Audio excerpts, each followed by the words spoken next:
I'm Nate, 34, and for most of my life, Christmas felt like the last sliver of magic I could still count on.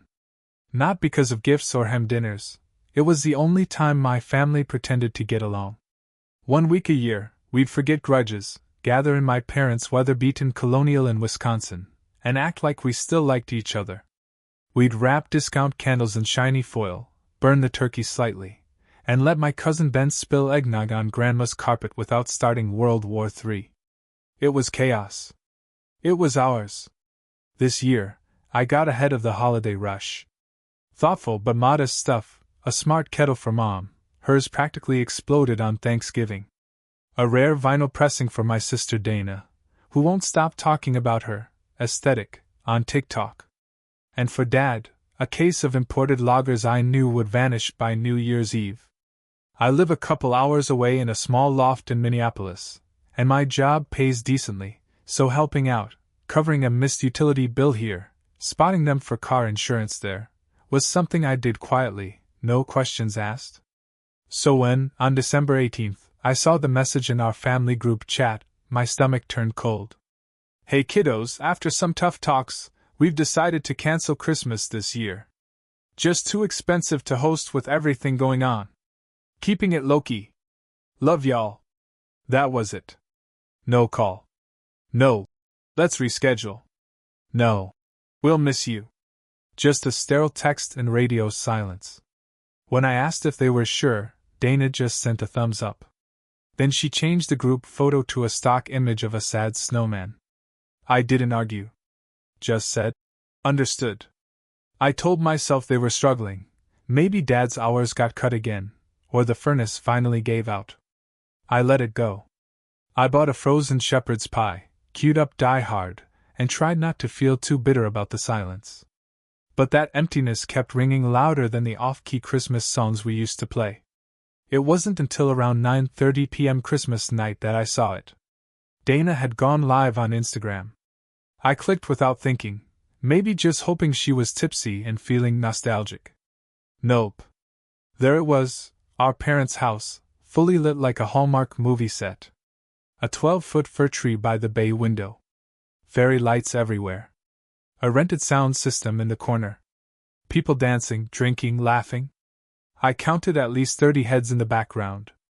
My aunts. My uncles. Even Ben, already flushed and holding a champagne bottle like a trophy. Merry Christmas from the real crew! Dana yelled into the mic, as glitter sprayed through the air. I stared at the screen, my shepherd's pie now a cold slab of regret. This wasn't about money. Wasn't about keeping it low-key. It was about me. And the silence suddenly made perfect, excruciating sense. I didn't cry. Didn't yell. I just sat there, still, letting the betrayal take root. At 8:03 a.m. the next morning, I got a text from Dad. No. Merry Christmas. No. How are you? Just. Hey, can you shoot over the $3,400 for January? Need it by tonight if possible. That was it. I stared at it for a long time. Then opened my banking app. And that's when I started pulling receipts. Every bill I'd been quietly covering, the insurance on the Subaru, the family phone plan, even the Spotify premium everyone mooched off. All of it tied to me. All of it riding on the guy who wasn't good enough to be invited. I didn't reply. I just texted. Lose my number. I don't fund liars. Then I blocked him. By 7:52 a.m. the next day, I had 47 missed calls. I didn't answer a single one. But I listened to one voicemail, from Mom. Her voice trembled like she hadn't slept. Nate, sweetheart, please call us. There's been a misunderstanding. But there wasn't. And for the first time in my life, I had the upper hand. And I wasn't done yet. By the time New Year's rolled around, I'd shut everything down. Quietly. No rants, no angry Facebook posts, just a methodical severing of every financial thread they tied to me like it was my birthright. I canceled the automatic rent transfers to the second property Dad had moved into. Temporarily. I ended the family cell plan, Dana's number included. Even the gas, electric, and water bills were under my name. Not anymore. One by one, I called each provider and ended my service. Every rep I talked to, especially Sheila from the water utility, sounded shocked. You've been covering this alone for how long? Too long, I said. It was like reverse inheritance. Instead of getting passed anything down, I'd been feeding a house of cards with my own hands, just so they could party under its shade. By January 2nd, the fallout was everywhere. Dana posted some melodramatic Instagram story about family drama and toxic energy, and how some people just love ruining Christmas. Half her followers clicked past it. A few sent sympathy emojis. I sent nothing, because I was already too busy forwarding my bank statements to a private Gmail folder labeled evidence. That's when the emails started. First, from Dad. Subject line, urgent. Nate, we need to talk. We're in a rough patch, and you've always had our back. Please don't let one misunderstanding ruin everything. You've always been sensitive. This isn't you. No mention of the party. Not a single apology. Just manipulation served with a dash of guilt. I didn't reply. Then the bank flagged a login attempt from an old iPad. One I'd left at their place 2 Christmases ago, when I stayed the night and forgot it under the couch. I'd never logged out. They tried to reset my password. 3 times. My heart dropped. I knew it wasn't random. I drove out the next morning. No call. No warning.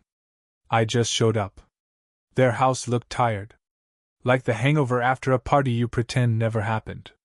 Christmas lights still tangled along the porch railing, half the bulbs dead. A plastic reindeer toppled sideways in the frostbitten lawn. Dad opened the door in stained sweatpants and an expression that said guilt mixed with arrogance. The cocktail he's served me my whole life. Nate, he muttered, like I'd come to save the day. I want the iPad, I said. He blinked. The what? The iPad I left here. The one someone used to try and access my bank account. 3 attempts.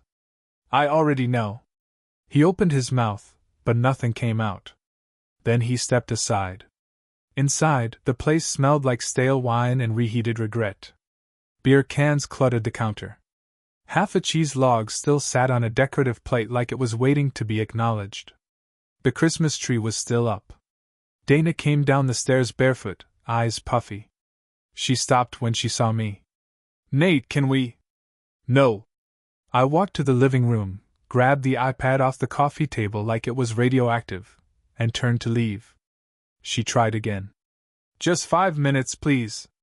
I paused at the door. I gave you 5 years, I said. We're even. And I left. Back home, I reset every password. I encrypted my banking. I even called up my buddy Marcus, he's a lawyer, to draw up some protective documents. Not because I wanted to sue them. I just needed everything airtight.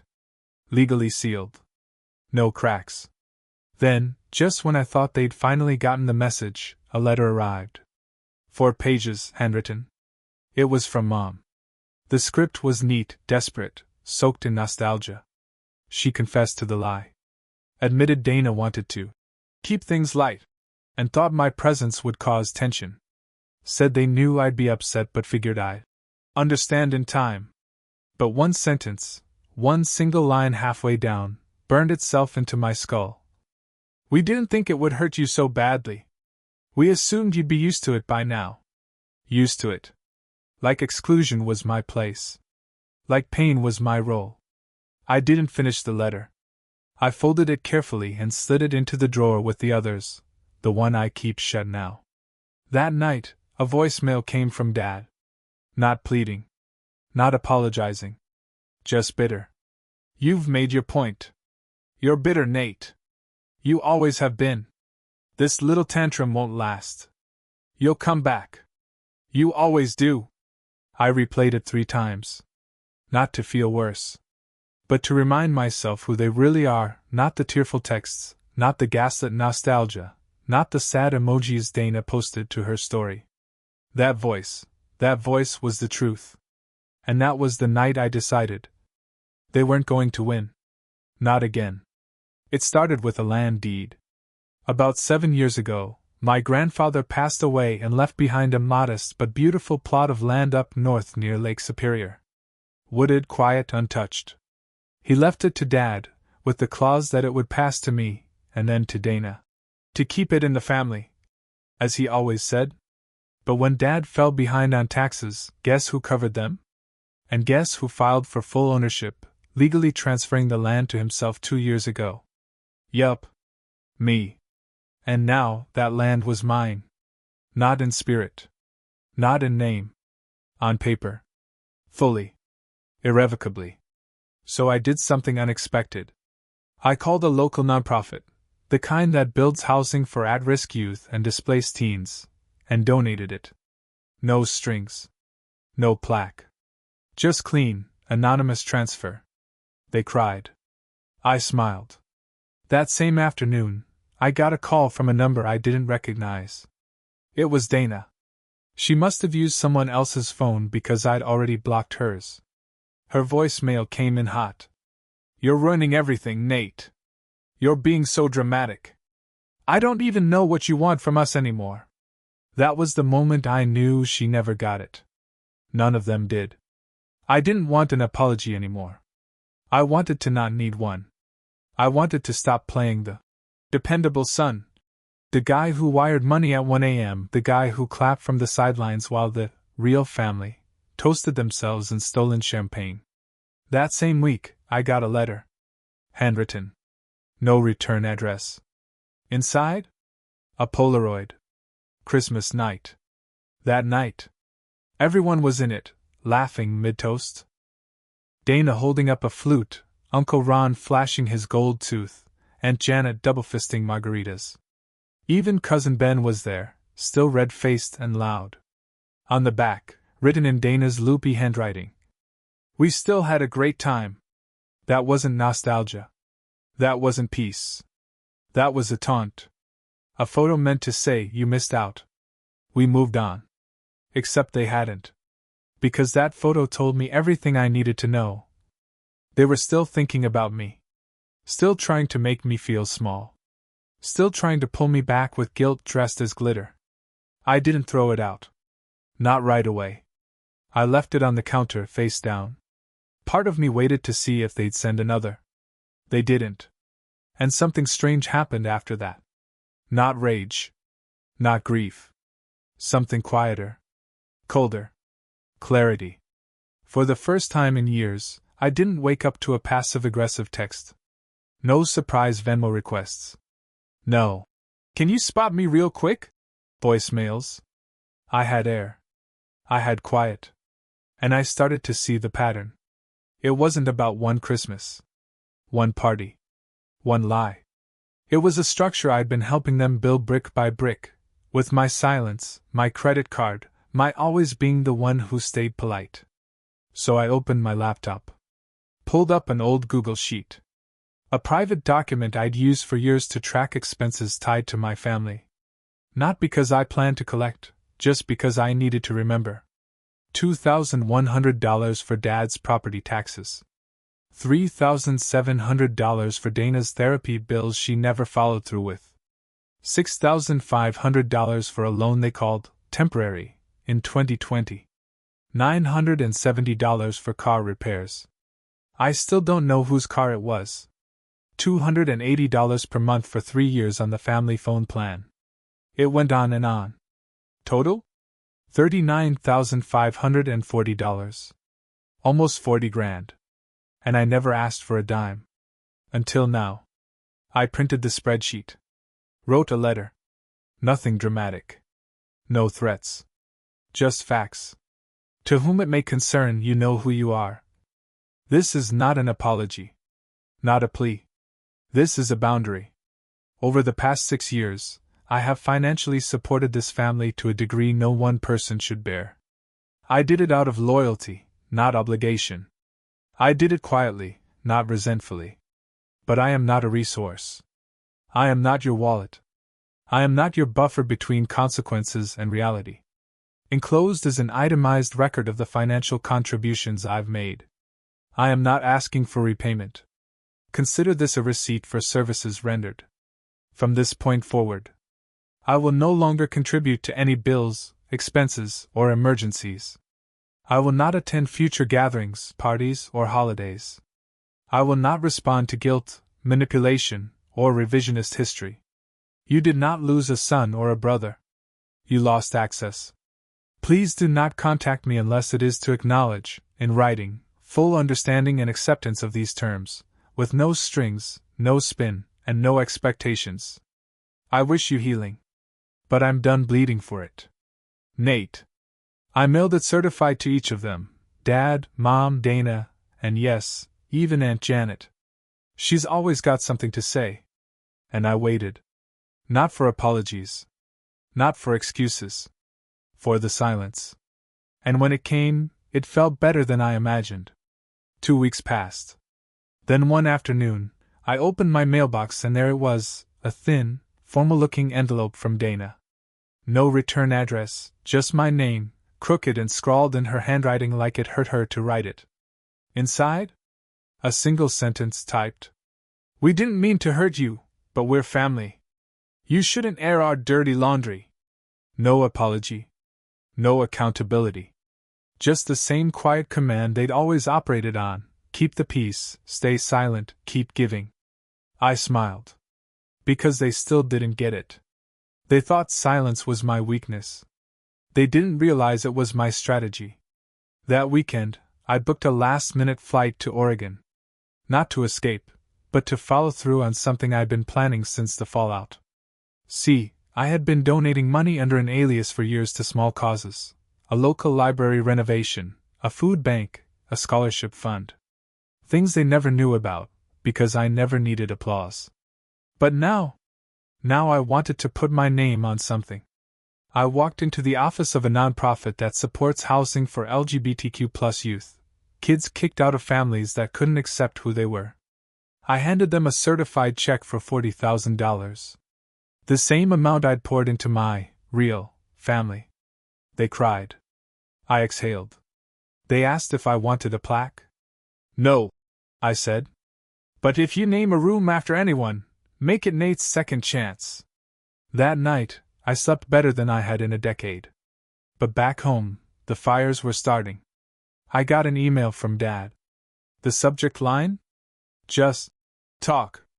The body of the message was longer than usual, but every word bled manipulation. This has gone on long enough. Dana's upset. Your mother can't sleep.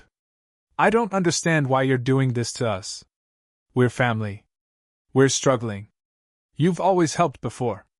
Why stop now, over one mistake? One mistake. Like it had all been a hiccup. Like Christmas was the only betrayal. Like 3 years of silent withdrawals, fake invites, and financial exploitation weren't an avalanche they helped bury me under. I didn't reply. But I saved it. Then came the final act. A letter from Aunt Sandra, who I hadn't heard from since she called me, emotionally fragile, at Grandma's funeral. The envelope was thick. The handwriting shaky. Inside was a 4-page printed essay. That's the only word for it. A defense of the family. A justification. She wrote. We didn't exclude you. We just thought you'd be busy. Your job is so demanding. You've always been so intense. Then the dagger. You've always been the one who made things harder with your feelings. Your absence at Christmas only proved our point. My feelings. Like they were a flaw.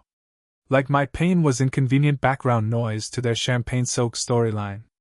That was when I knew the final door had to be shut. So I logged into my domain host account, the one where I'd quietly been building something.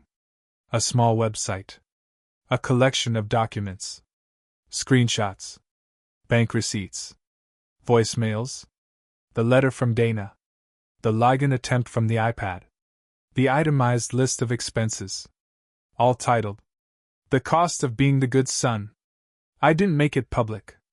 I just sent the link, privately, to each of them. Subject line. Since memory seems to be the issue. The reactions came fast. First, Mom called. Voicemail. Nate, please. This isn't how we do things. You're humiliating us. Don't you care what people will think? Then Dad emailed. Take it down. This is spiteful. You're better than this. Then Dana. You're not just cutting us off. You're trying to ruin us. No. I wasn't trying to ruin anyone. I was just showing them what they had built, with my silence, my generosity, my patience. I wasn't ruining anything. I was documenting the collapse. And I wanted them to watch. The site didn't go viral. I didn't want it to. It wasn't revenge porn. It was a mirror. A clean, quiet archive of what it cost to be the dependable one, the emotional sponge, the emergency fund, the one who always showed up even when no one remembered to leave the door unlocked. 3 days after I sent the link, I got a final email from Mom. No subject line. Just, I read it. I don't agree with all of it, but I understand now. I just wish you'd said something sooner. Sooner? Like when I was 8 and cried in my room after they left me off the family Christmas card? Or when I drove 4 hours in a snowstorm to fix Dad's broken sump pump and wasn't even offered coffee? Sooner? I closed the email. No response. Because they always say we could have fixed it when what they really mean is you should have kept taking it. But I was done. And I was ready to make sure they knew it. The final move came on a quiet Monday. I walked into a notary's office with a folder of paperwork, documents for the trust fund my grandfather had set up. A long-forgotten asset, technically tied to the family, but after years of deposits and loopholes, I now had full controlling interest. It wasn't a huge amount, just under $70,000, but it mattered. Especially because the fund was set up to benefit family emergency needs. So I dissolved it. I donated every cent to 3 community shelters, 2 in Wisconsin, 1 in Minnesota. Each one received a certified letter and check. Each one sent a thank you letter back. And then I drafted one final message, sent by certified mail to Dad, Dana, Mom, and Aunt Sandra. No digital trails. Just paper they'd have to touch. Hold. To the family that taught me what that word should never mean. This will be my final message. I have terminated the fund. The emergency reserve you assumed would always be there, gone. Not out of pettiness, but principle. Because family should not mean unpaid therapist. It should not mean default lender, silent scapegoat, or background extra to your champagne memories. It should mean trust, reciprocity, respect. And for decades, I was the only one doing any of that work. You have mistaken my silence for acceptance, my generosity for duty, my patience for weakness. No more. There is no path back. No Easter reconciliation. No. We all make mistakes. Brunch. I'm done playing the reliable one while you choreograph dysfunction into a Hallmark reel. I don't want your apologies. I want my peace. And I finally have it. Nate. That letter wasn't sent in anger. It was sent like a resignation, after a decade at a job I never signed up for. 2 months later, I moved to a new place in Portland. Bigger. Brighter. Quiet. I turned the second bedroom into an art studio. Started painting again, badly, but freely. I blocked the last remaining number. I went to therapy. I met people who knew nothing about Dana's parties or Dad's guilt trips or the "we're just teasing" family jokes that always hit like shrapnel. And I lived. One Sunday morning, walking back from the farmer's market with a tote full of peaches and fresh sourdough, my phone buzzed. An unknown number. No voicemail. No follow-up text. I just watched it ring until it stopped. And I smiled. Because I knew exactly who it was. And for the first time in my life, I didn't care.